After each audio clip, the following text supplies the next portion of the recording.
Pour l'Organisation des Nations Unies, la solution serait donc dans les légumineuses. Autrement dit, nourrir la planète avec des graines, enfin du moins en partie. Mais quelles vertus ces légumineuses dissimulent-elles tant pour notre santé que pour celle de la planète? Voici quelques-unes des questions que nous avons posées à nos experts de la FAO.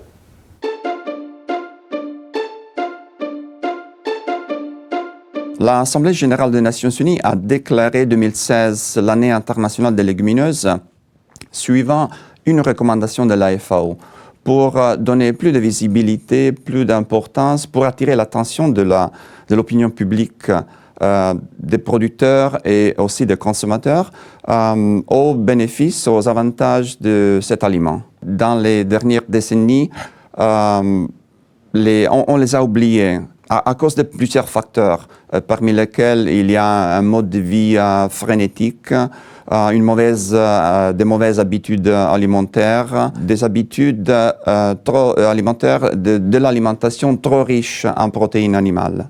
L'année internationale est mise en œuvre en collaboration avec plusieurs pays membres de la FAO, mais aussi avec des partenaires très importants tels que le secteur privé, des organisations de producteurs et aussi de membres de la société civile, ainsi que aussi les instituts de recherche. Donc, en collaboration avec eux, on a préparé un plan de travail qui vise à la promotion des légumineuses par des conférences, des dialogues régionaux et aussi internationaux. Il faut aussi souligner qu'on ne parle pas de légumes en général, mais des légumineuses à grains qui offrent des avantages très importants pour les populations pauvres, surtout dans les pays en développement.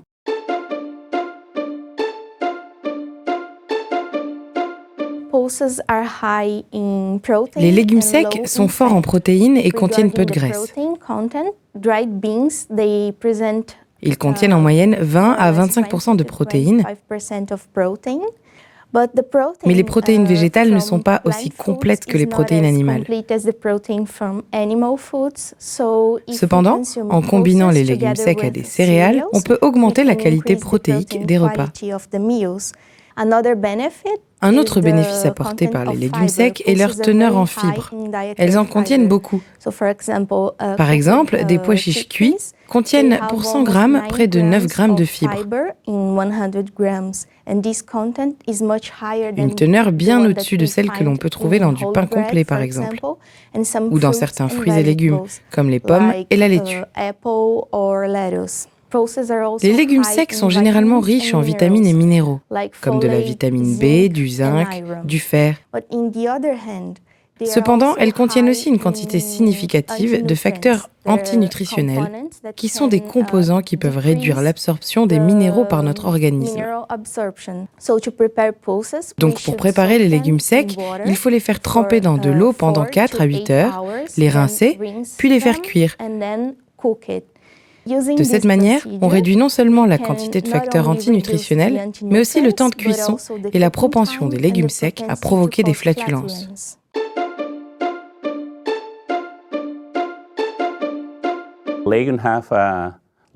Les légumes secs ont une longue durée de conservation.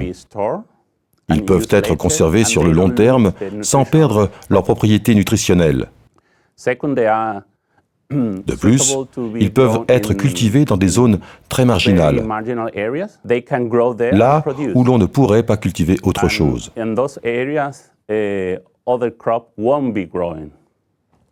Par ailleurs, les légumes secs sont une source de protéines et de minéraux abordables. Le prix des légumes secs est beaucoup moins élevé que le prix de la viande, ce qui veut dire que les gens qui n'ont pas les moyens de manger de la viande peuvent trouver dans les légumineuses les protéines et minéraux pour répondre à leurs besoins nutritionnels.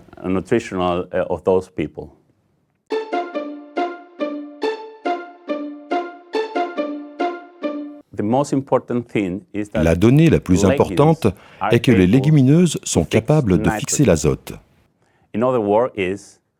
Ces végétaux peuvent utiliser l'azote présent dans l'atmosphère et, à l'aide de bactéries, le transformer en azote disponible pour d'autres végétaux.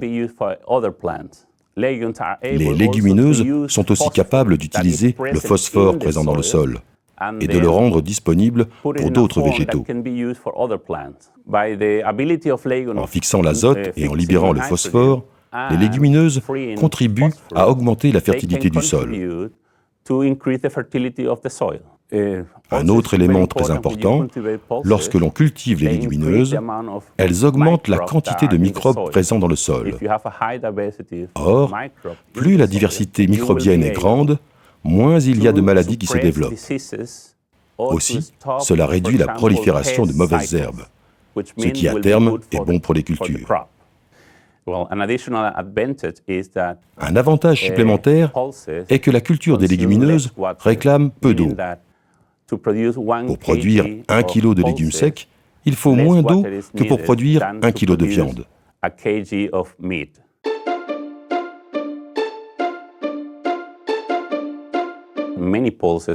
De nombreuses espèces de légumineuses se sont adaptées à des zones où la pluviométrie est très basse et erratique, entre 3 et 400 mm par an. Et ce, soit parce qu'elles ont des racines profondes et peuvent aller chercher de l'eau en profondeur sans faire concurrence à d'autres plantes, ce qui veut dire que l'on peut les planter en compagnie d'autres cultures, soit parce qu'elles n'ont tout simplement besoin que très peu d'eau. Et ces espèces ont aussi cette habilité à libérer le phosphore et à fixer l'azote, ce qui veut dire que dans ces sols pauvres, ces végétaux ajoutent en fertilité. Dans ces environnements arides, où on ne peut pas cultiver autre chose, pour la sécurité alimentaire des populations vivant dans ces environnements-là, c'est très important d'avoir ce genre d'espèces à disposition.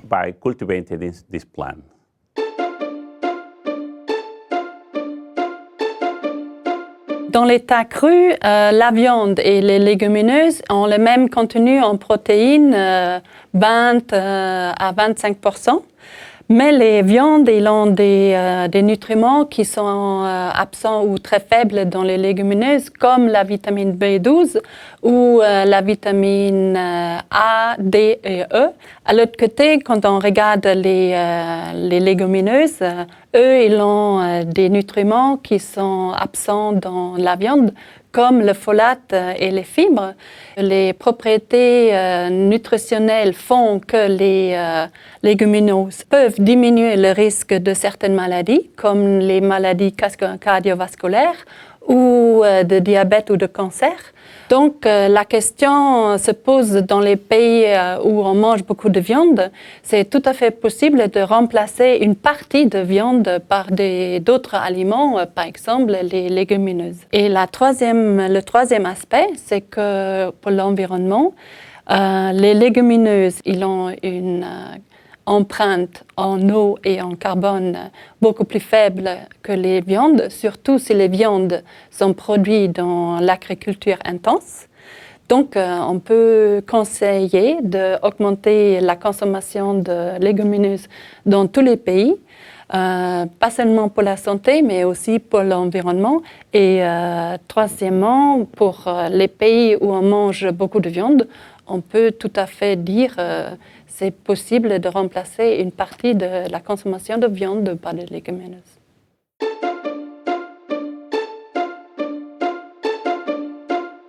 En dépit de leurs nombreux avantages, la consommation des légumes secs a lentement diminué ces dernières années dans les pays développés et en développement.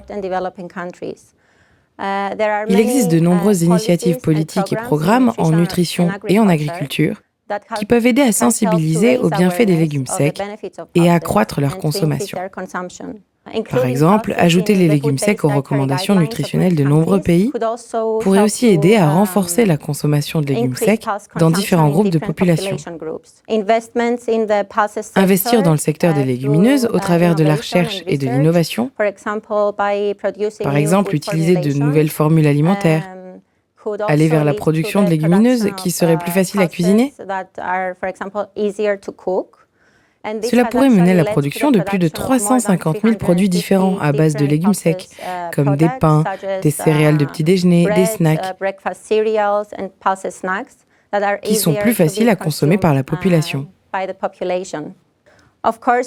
Bien sûr, on peut en faire encore plus pour encourager la consommation de légumes secs et sensibiliser à leurs effets bénéfiques. Et nous espérons que l'année internationale des légumineuses pourra stimuler la consommation mondiale de légumes secs.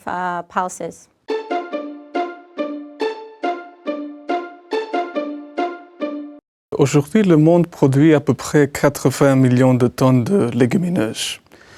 Toutefois, la production est géographiquement très concentrée.